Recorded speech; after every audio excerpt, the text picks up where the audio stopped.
I strongly believe we ought to take into consideration and have a fair and balanced trading system. I think China is the worst offender, particularly in theft of intellectual property and other items, and was actually applauding the president when he moved strongly at first for a day or two on ZTE and before he folded at the first pushback from President Xi.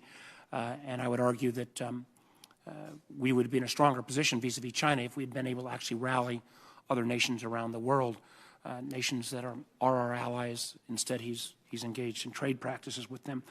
No need to comment on that.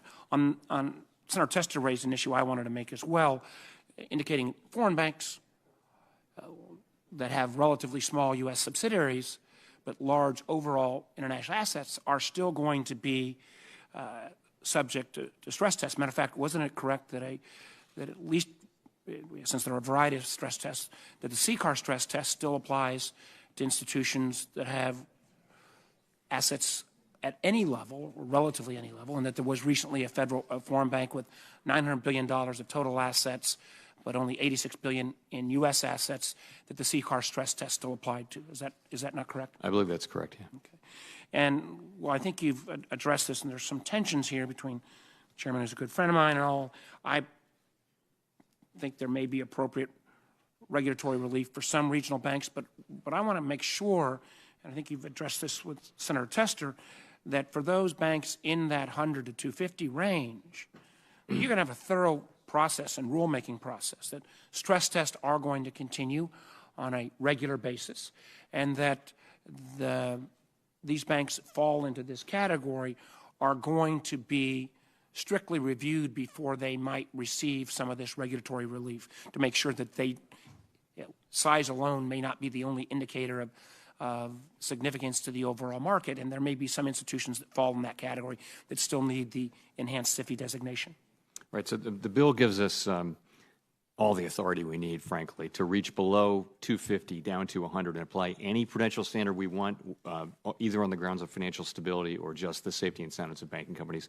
We will publish, we're thinking about it carefully now, we're going to publish for public comment the range of factors that we can consider. And again, the bill is very generous in letting us consider all the factors we think are relevant. But one of the reasons that I was supportive of the legislation was testimony that you had given prior to the passage that this was not going to be some blanket dismissal of these institutions, that you were going to go through a thorough rulemaking process and make an evaluation before those regulations were relaxed. Is that still your position? We will, absolutely. In fact, there's one institution now that is designated as a SIFI that's less than 250. So we're not shy about finding financial stability risk when we find it. We think, again, that arbitrary lines are always arbitrary here, but it is up to you as in the Fed to make sure that institutions, particularly based upon their business practices that may be overall economically significant, that they still will have that determination, as you indicated, even if they fall below 250. Yes, a wide range of factors it'll be. Let me move to a different topic. I recently sent you a letter with a number of my Democratic colleagues on the Community Reinvestment Act, and I think the renewal of that act is very important. And I'm concerned that the OCC has proposed a policy that will, quote, only consider lowering composite or component performance test ratings of a bank if evidence of discrimination or illegal credit practices directly relates to the institution's CRA lending activities. The way I read that would mean that under the OCC's proposal, which I think is inappropriate, you could end up with a bank still getting a good CRA rating, even though they had discriminatory practices, but simply those discriminatory practices fell outside of its CRA lending processes. So my hope would be for those banks that fall under the Fed's review that we will not see a relaxing of those CRA standards. So you've correctly stated what our policy is, and I have every reason to think that it will continue to be that. I would hope so, and I want to make sure we'll follow up with additional letters and requests on that subject. Thank you, Mr. Chairman. Thank you. Thank you. Senator Van Hollen. Thank you, Mr. Chairman. Mr. Chairman, welcome. Good to have you here. A couple questions that relate to the tax bill, because much has been said about that Senator Toomey mentioned that it had resulted in an increase in investment. What I've seen is a huge, whopping increase in stock buybacks. In fact, as of today, the number is $600 billion in stock buybacks. Those are corporations that have decided not to invest the money back into their workers or their plant or their equipment, but give it to stockholders, which include, I should say, 1/3 of the stock holdings in this country are foreign stockholders. So it's a great windfall for the accounts of foreign stockholders.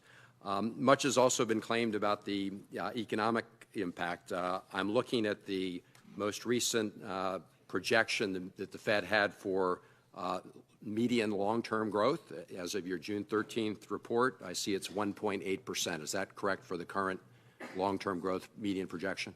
Yes, it is. Okay. Are you aware of what the projection was a year ago before the tax bill was passed? I'm going to say 1.8%. It was 1.8%. I mean, the reality is, despite all the hype around here, it's not really going to have an impact on our long-term growth.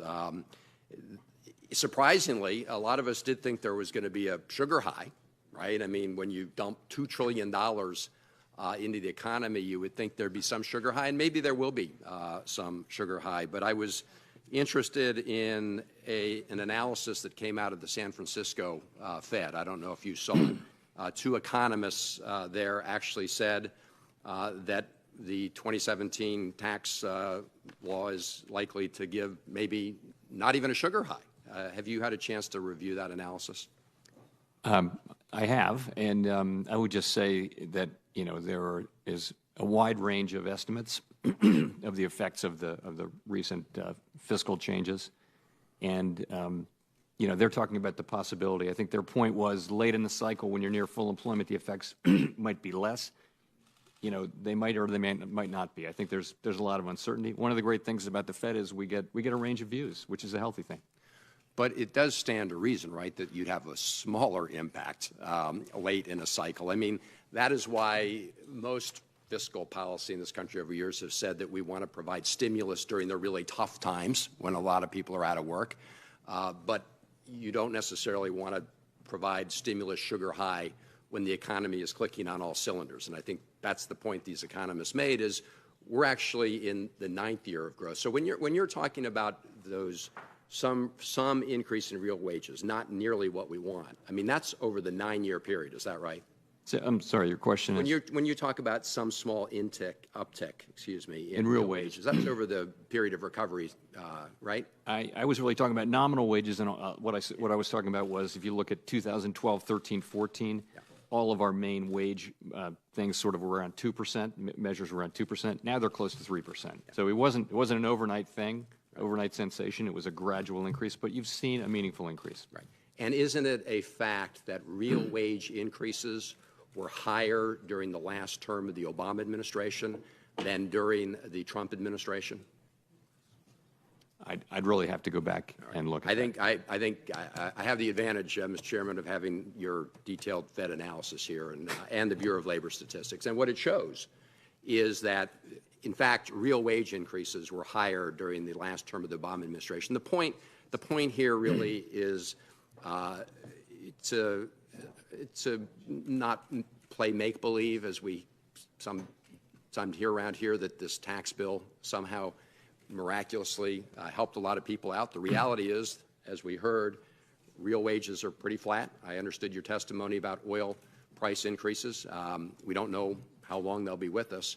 But we also know that real wage increases were higher during the 4 years of the Obama administration than so far in the Trump administration, with the tax cut and everything else. So I hope that my colleagues will bring more of a discussion-based, reality-based discussion to this. The one thing we do know that tax bill did, the one thing we did know, is it's going to add about $2 trillion to our national debt, a debt that will have to be paid off by everybody in this room and their kids and grandkids. And at the same time, the Fed projection shows no change in the long-term growth projections. So we just blew $2 trillion. A lot of it's already going to stock buybacks. And I just hope we will sort of end the happy talk about what this tax cut did. Thank you. Senator Heitkamp. Thank you, Mr. Chairman, and thank you, Chairman Paul, for once again coming before the committee, being willing to answer our questions. I want to just make a point about wages, and you don't need to comment on this. Almost 20% of the people in our country earn less, who are wage earners, earn less than $12.50 an hour. I don't know how many of you think you can live on $12.50 an hour, but I think given that you're working a 40-hour week, 32% earn between $12.50 and $20 an hour. $20 an hour is just barely $40,000 a year. And the next 30% is 20 to 30, much of it heavily weighted on the light end. In fact, I've seen one survey that has told us that 2/3 of all wage earners in this country earn less than $20 an hour, hourly wage earners. If you don't think that that presents economic challenges, if that doesn't change, we're wrong. I think that there is optimism. Optimism is leading to taking on more consumer debt. I think we're seeing that. The response, and I think appropriate, that you have on interest rates is going to drive increased costs. We look at, we've targeted or linked the student loan rate to what you do, thereby exacerbating those people who are attempting to take that next leap forward. So I just want to make the point that where your job is to look at macro, we visit with people every day in our states who are struggling to make ends meet. And I want to transition to the next place for me on North Dakota struggles, and that's trade. And you know, I've been asking questions about trade since for 2 years now. So if you look at the minutes of the Fed meeting, which I think Senator Toomey talked about, businesses across the country from steel and aluminum to farming have been telling Fed officials about plans to pull back their investments in their business or offshore their business. We have now pork producers talking about moving their pork production offshore to basically avoid what has been happening in the pork industry. These industries, I think, have good reason to be concerned. Economists across the spectrum, including economists in private sector, Morgan Stanley and Goldman Sachs, European Central Bank, the IMF, they're all raising alarms with trade tensions looming. So if the president's trade policies continue to result in escalating tariffs by our trading partners, I think this is going to have serious damage to the economy, and in particular to producers and consumers in my state. Now, just to give you a number, North Dakota is the 9th most dependent on imported steel. That surprises people, but you think about our base industry. What's one of the primary inputs in drilling and in moving oil? It's steel. What's one of the primary inputs in large equipment manufacturing? It's steel. And I have heard from my equipment manufacturers that what amount they got in tax savings has been gobbled up in the first 2-3 years of this fiscal, or 3 months of this fiscal year. So, and then we aren't even talking about farmers with the double whammy of getting hit with steel tariffs. They're large steel users, and seeing their commodity prices being challenged. So, you offered a view last week that the president's trade war results in other countries actually lowering their trade barriers. Then that would be a positive outcome. I don't disagree. However, the historic and economic evidence suggests the opposite is likely to occur. In fact, if you look at efforts such as Smoot-Hawley, we can go all the way back there, we know, and I believe, history will tell you that it contributed significantly to the depth of the Great Depression. I don't say it causes it, but it certainly did not assist in early recovery.